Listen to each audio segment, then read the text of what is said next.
কত লক্ষ মুসলমানের উপরে কুরবানি ওয়াজিব, এলাকায় কুরবানি হয়, এটা বড় কথা না।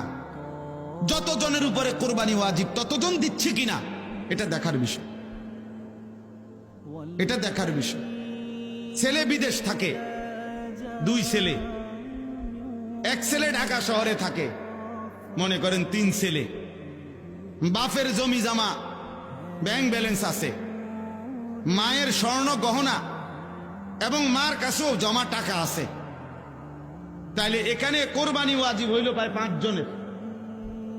ছেলে 3 জন, বাপ 1 জন, মা 1 জন, 3 ফুতে মিল্লা বিদেশতে টাকা পাঠাইছে, বাড়িতে আব্বার নামে বা মার নামে অথবা আব্বা মা 2 জনের নামে কোরবানি দিছে, দিয়া গোস্ত ভাগ করে সবার ঘরে ঘরে বন্টন করে দিয়ে দিছে, পুত সবার ঘরে ঘরে কোরবানি আদায় হয়ে গেছে। এটা নিয়ে কোরবানি, সবাই মিল্লা বুঝি গোস্ত খানার ব্যবস্থা করা, এর নাম নিয়ে কোরবানি। তাইলে কোরবানি তো গোস্ত খাওয়া না, কোরবানি তো একটি ওয়াজিব আদায় করা। গোস্ত তো আমরা সারাবো, গরুর গোস্ত তো পৃথিবীর কোনো আশ্চর্য বস্তু না যে এটা কোরবানির দিন ছাড়া আর কেউ মানুষ দেখে না। ছাগলের গোস্ত তো আশ্চর্য কিছু না, এটা তো গতানুগতিক।